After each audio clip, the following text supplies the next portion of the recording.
Bismillahirrahmanirrahim. Assalamualaikum warahmatullahi wabarakatuh. Saya Fitri Nurdiani, saya guru kelas dari SD Negeri Mekarwangi, Kecamatan Cimaung. Pada kesempatan kali ini saya akan kembali mereview buku dari buku yang sudah saya baca. Untuk buku kali ini yang sudah saya baca yaitu berjudul Kumpulan Dongeng Si Kancil. Buku ini ditulis oleh Rafiq Ar-Rahman dan diterbitkan oleh Maples Bandung, Indonesia. Buku ini memiliki 40 halaman. Pada buku ini diceritakan berbagai kisah si kancil yang sangat cerdik. Salah satunya yaitu cerita tentang si kancil yang menolong Pak Buaya. Pada review buku kali ini saya membuat dongeng dari cerita yang sudah saya baca dan saya menuliskannya. Untuk dongengnya saya akan ceritakan kembali. Jadi ceritanya tentang si kancil yang menolong Pak Kerbau. Pada suatu hari si kancil sedang berjalan-jalan.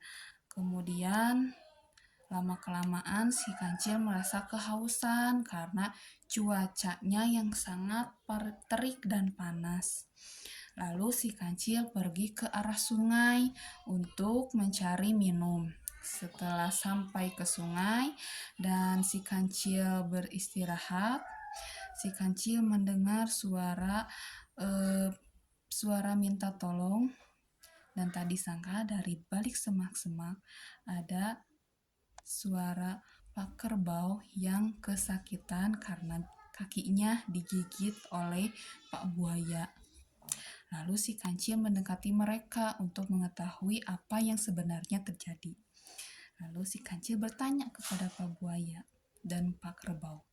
Pak Kerbau, hari ini apa kabarnya? Kata Pak Kerbau, aku hari ini tidak baik-baik saja, Cil. Lalu Pak Buaya pun menjawab, kalau hari ini aku sangat senang, Kancil. Loh, kenapa bisa terjadi? Kenapa ada yang senang? Kenapa ada yang sedang tidak baik-baik saja? Sebenarnya apa yang terjadi pada kalian? Tanya si kancil. Lalu Pak Kerbau menceritakan bahwa dia tadi bertemu dengan buaya yang sedang tertimpa pohon. Jadi tadi aku bertemu dengan buaya. Buaya sedang tertimpa pohon. Lalu buaya memelas dan meminta tolong kepadaku supaya menolongnya. Mendengar itu, lalu si kancil bertanya, lalu kenapa sekarang Pak Buaya menggigit kaki Pak Kerbau? Nah, biar aku yang melanjutkannya, Cil, kata Pak Buaya. Tadi dia memang menolongku, melepaskan aku dari tindihan pohon besar sehingga aku bisa bergerak. Tapi tadi aku juga sudah bertanya padanya, apakah dia mau menolongku dengan tulus? Lalu dia jawab iya. Nah, janji adalah hutang, bukan? Kata Pak Buaya. Iya, memang benar demikian, tanya si kancil lagi. Lalu aku terjebak di bawah pohon sudah 3 hari, kepanasan, kehujanan, dan juga kelaparan. Waktu Pak Kerbau menolongku, aku sangat lapar, Cil.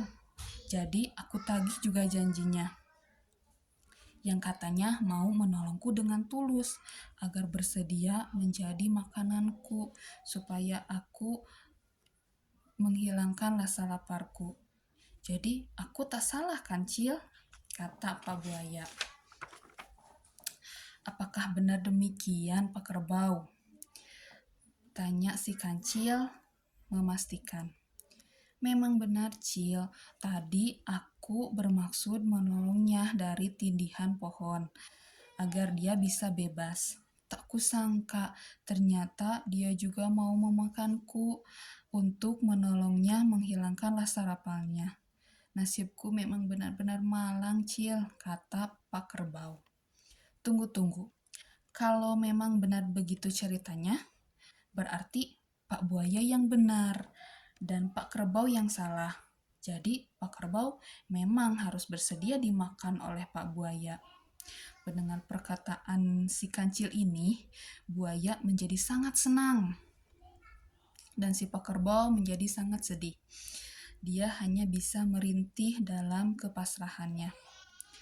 Tapi untuk lebih jelasnya, bagaimana kalau kita melakukan reka ulang adegan yang sebenarnya, kata si kancil lagi. Reka ulang adegan, maksudnya apa, Cil? Tanya Pak Buaya. Maksudnya, kita akan melakukan sandiwara tentang kejadian sebelum hal ini terjadi, agar semua dapat kita simpulkan mana yang benar dan mana yang salah, kata si kancil. Buat apa, Cil? Kan kau tadi sudah bilang aku yang benar, kata buaya sedikit protes. Memang Pak Buaya, tapi masalahnya Pak Kerbau juga merasa benar.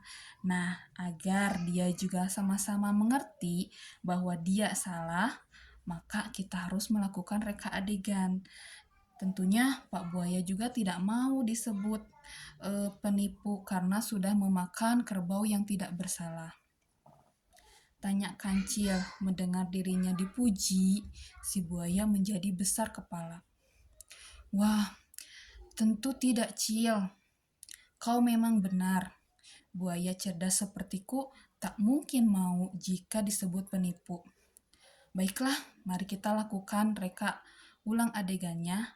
Aku yakin bahwa berapa kali pun diulang, aku tetap yang benar. Yakin si buaya. Akhirnya buaya melepaskan gigitannya dari kaki Pak Kerbau. Lalu mereka pun melakukan reka adegan ulangan. Si buaya kembali ke tempat dia tertindih pohon dan kemudian Pak Kerbau mendorong sebatang pohon dengan tanduknya supaya si buaya tertindih. Jadi setelah dirasa si buaya benar-benar terjebak oleh pohon tadi, si kancil mengajak Pak Kerbau untuk lari dari tempat itu. Aduh, tolong kau aku kancil. Kalau begini sih sama seperti semula, teriak si buaya yang kesakitan. Rasakan itu buaya jahat, kamu memang tak tahu terima kasih. Sudah ditolong malah tak mau membalas budi. Sekarang rasakan sendiri akibatnya dari perbuatan jahatmu, kata kancil sambil berlari bersama Pak Kerbau. Nah, jadi inti dari cerita ini, kalau kita ditolong oleh orang lain, kita harus membalas budi baik mereka dengan kebaikan pula. Nah, itulah cerita dari buku yang sudah saya baca. Kita kembali ke video selanjutnya. Wassalamualaikum warahmatullahi wabarakatuh. Salam literasi.